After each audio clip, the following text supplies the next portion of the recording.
Chuyện tình mình ngày nào đã hết khi anh mang giấc mơ xa vời, để em cô đơn nỗi sầu, nhìn yêu thương kia phai màu. Anh ra đi trái tim em mang buồn đau. Những lỗi lầm thuộc về quá khứ,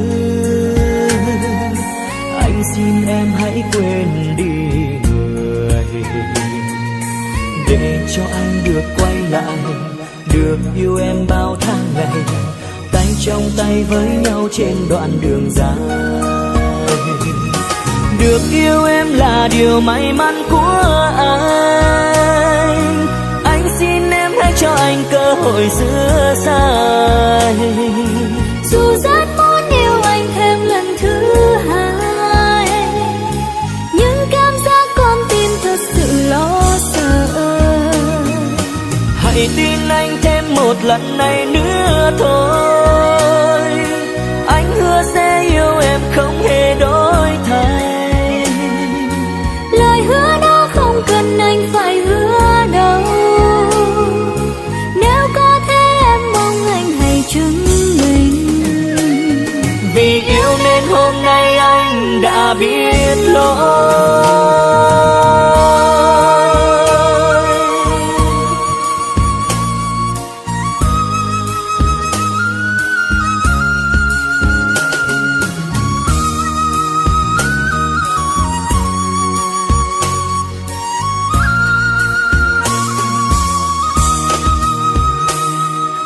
Những lỗi lầm thuộc về quá khứ,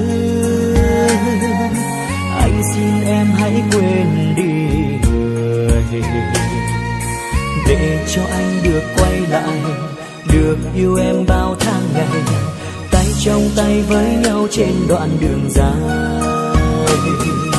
Được yêu em là điều may mắn của anh xin em hãy cho anh cơ hội sửa sai.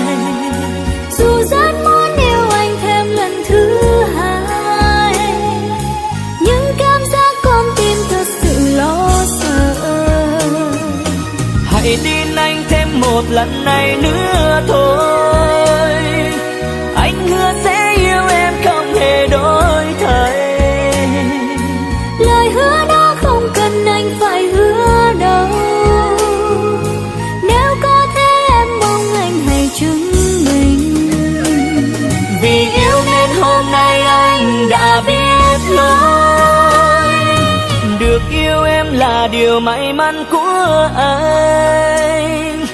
anh xin em hãy cho anh cơ hội sửa sai. Dù rất muốn yêu anh thêm lần thứ hai, nhưng cảm giác con tim thật sự lo sợ. Hãy tin anh thêm một lần này nữa thôi, anh hứa sẽ yêu em không hề đổi thay.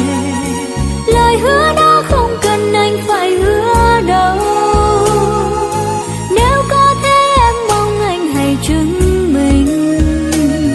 Vì yêu nên hôm nay anh đã biết lỗi.